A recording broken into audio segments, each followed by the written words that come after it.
I will be back in a couple days and we'll review Boxed Heroes.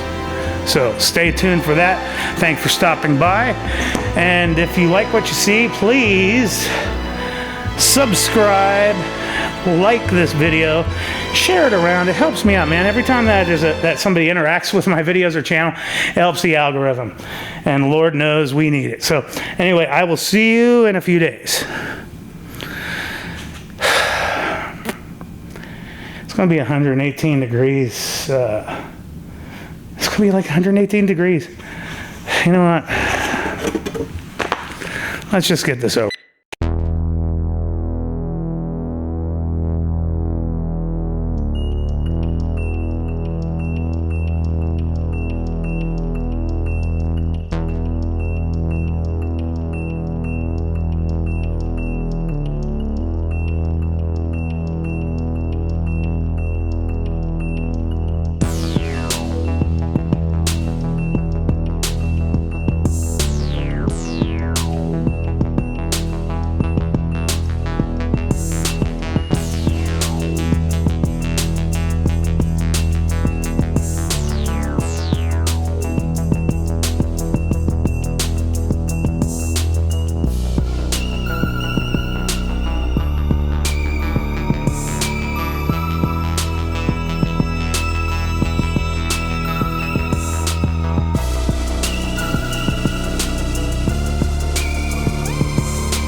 Well, I guess lucky thing that there was a decent ass shirt in that fucking fright crate or fright box for what, Zobi, whatever.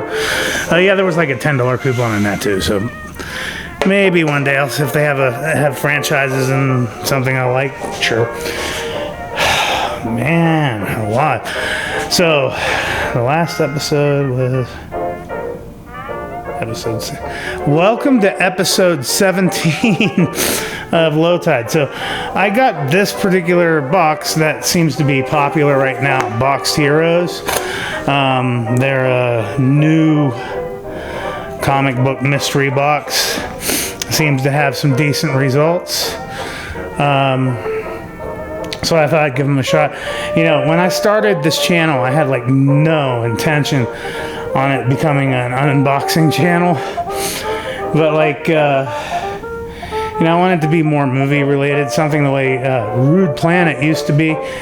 But I need to be honest with you, when I was writing my book, I spent a lot of time not engaging with movies, and I got out of it. It used to be I'd like watch a movie every day, sometimes 2 or 3, and when I was much younger, you know, I'd go to the university library and absorb everything. I'd absorb everything from Peckinpah to Kenneth Anger to Jodorowsky and others, and you know, so over the past course a couple of years, it's just like stopped. And it's like I haven't been reading much. I haven't been watching many movies. When I was writing my book, I spent most of my time watching Star Trek and Frasier over and over again. And then after I finished writing my book and I started to have that emotional crash, I started to watch Star Trek and Frasier over and over again. So like watching movies, I've not gotten back into that habit again. So I guess you could say like right now I don't like movies very much. And I started, I didn't really want this to be an unboxing channel, but I realized what happened is that one of my hobbies was I would, before the crisis happened, one of my hobbies was, you know, a couple times a week, you know, 2 or 3 times a week, I would go to thrift stores, and I'd go to used bookstores, and I'd go to the comic book store. Those were my habits, and I'd go there and I'd look for things for myself, and I would look for,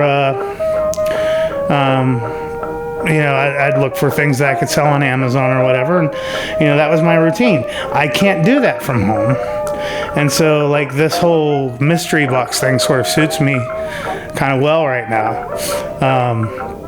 You know, because part of what I liked about the whole picking thing was the hunt. So this is about as close to it as I can get.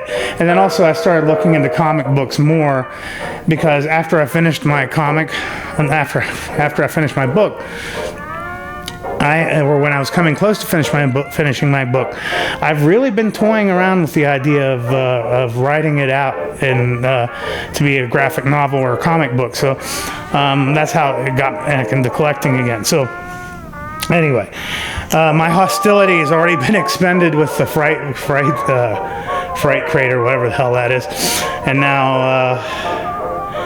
Unless there's like, you know, some MMBs or something in this, I suspect this is just going to be a boring comic book episode. So just take that for what it is, and we'll get started. Each one of these boxes have about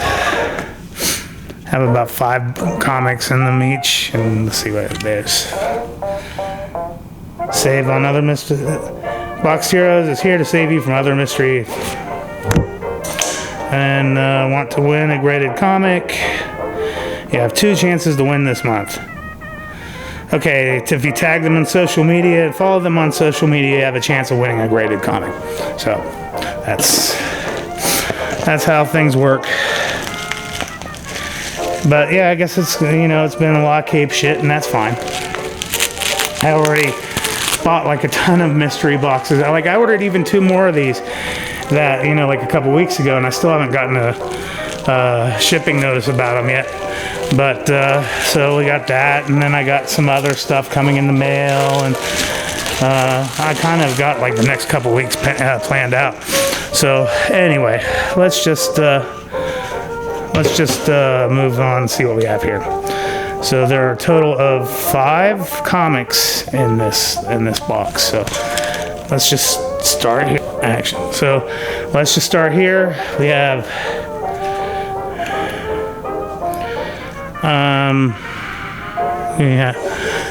we have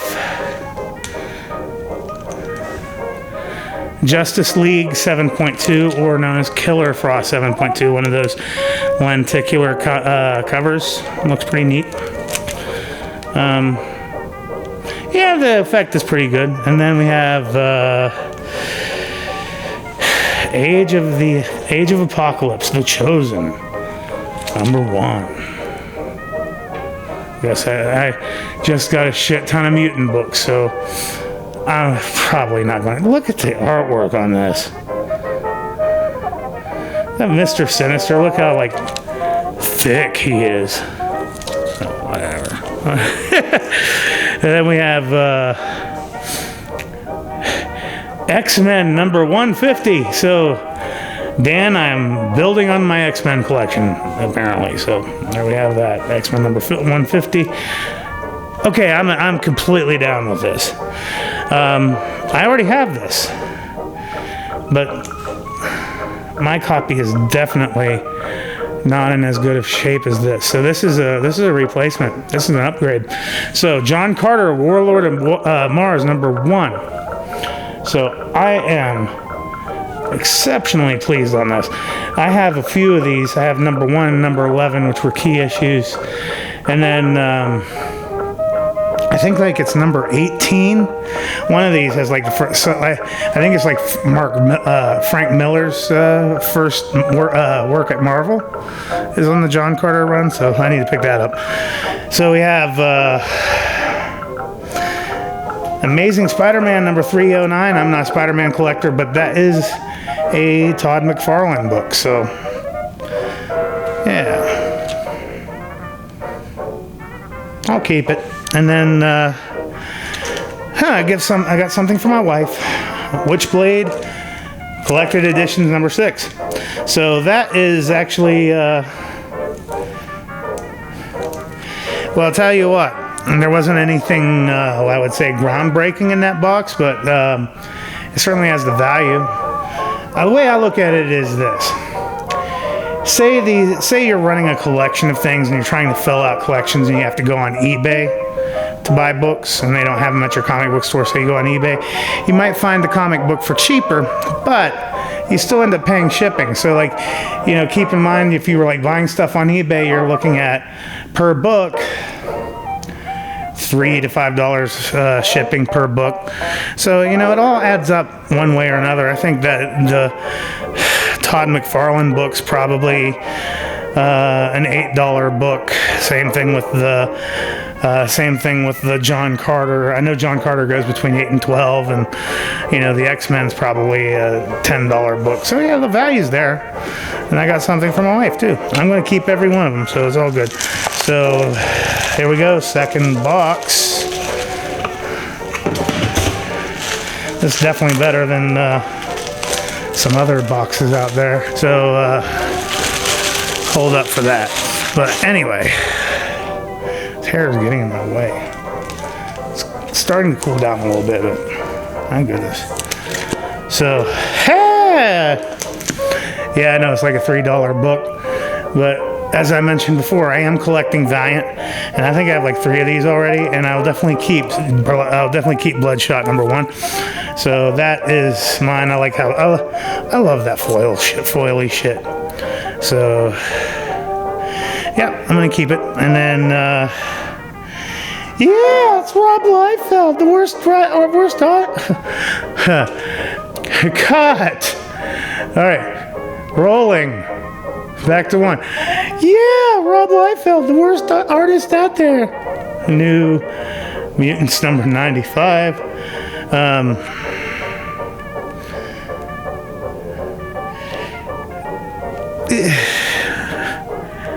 Yeah, you know, this. So, X-Men #162. So Dan, I got something more from my collection. Yeah, actually, this cover right here. I've seen this cover many times over the years, and I used to have this, so that goes into my collection. And we have another Todd McFarlane Amazing Spider-Man #310. So there's that, and then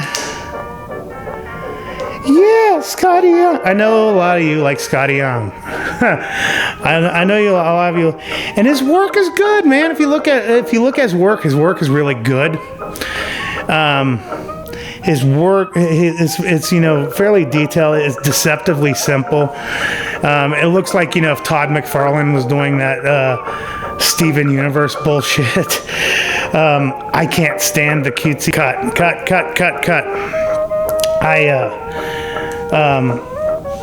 His stuff is a bit too cutesy for my taste. You know, it's like if you had a kid and you wanted to get your kid interested in collecting comics, you know, it's like you might want to encourage them to get, like, you know, some Scotty Young, you know, and do things that way. I get it, but you know, it's like I'm not I want to grow up and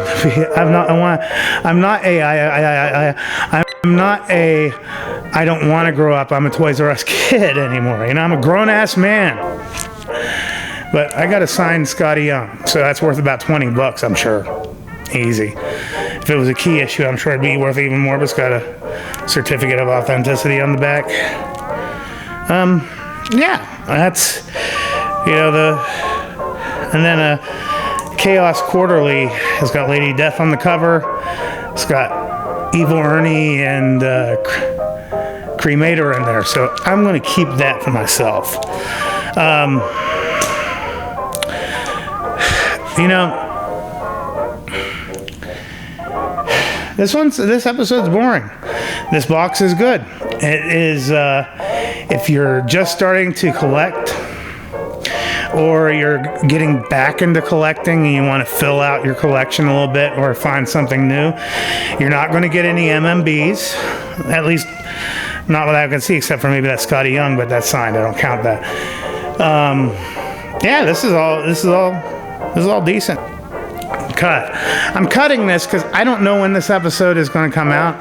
So like I said, there was going to be a shout out, and if there's no shout out in it, it's because it's already over with or it's a bit too late. But I want to thank everybody for coming by.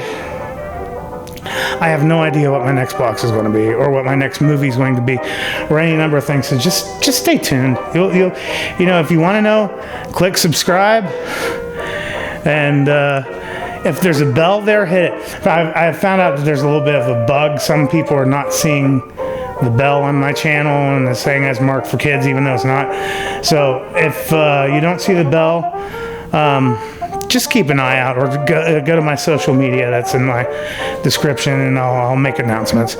I'm sure this shit will resolve itself soon. And see you the next time.